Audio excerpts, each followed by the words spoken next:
problèmes au niveau de l'hygiène de la santé.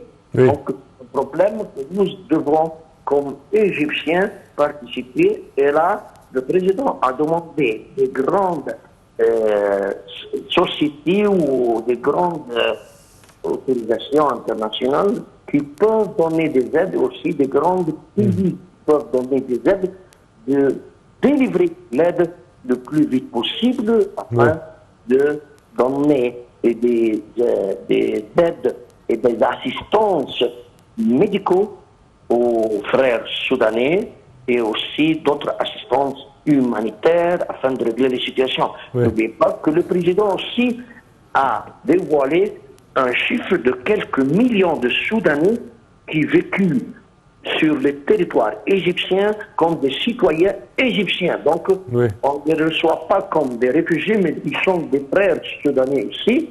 Donc, il faut prendre en considération que l'Égypte parle d'une manière humanitaire plus que d'autres autres manières de conflit. Donc, la Ligue arabe aussi s'intervient, l'Union africaine s'intervient, et tout le monde doit affronter cette crise. Les sports aussi de l'IGAD, on ne les oublie pas, c'est très intéressant.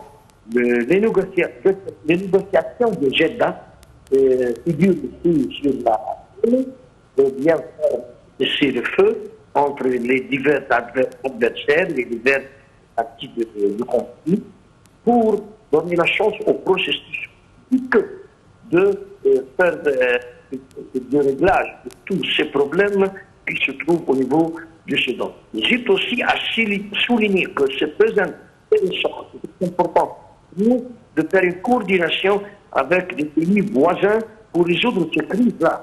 Il était pris aussi la sécurité, la stabilité au niveau du Soudan. Donc l'Égypte a assumé aussi que c'est une responsabilité au niveau de l'Égypte et il ne faut pas oublier que le Soudan a beaucoup de pays il y a quelques années, donc on a le devoir d'aider le Soudan comme une sorte d'aide réciproquement à ce que le Soudan a déjà présenté aux autres.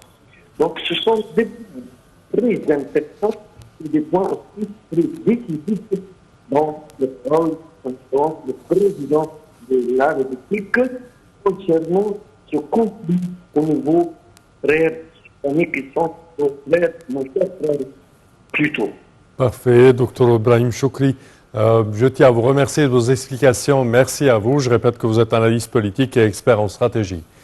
Et nous passons, chers téléspectateurs, à notre information suivante. Le ministre du Transport, Kamel Louaziri, a effectué une tournée au port d'Alexandrie et de Dekhela pour s'enquérir de l'avancement des travaux et des derniers préparatifs pour l'inauguration par le président de la République du terminal polyvalent Vive l'Égypte ou Tahia Masr au port d'Alexandrie. Pour plus de détails, voici un compte rendu.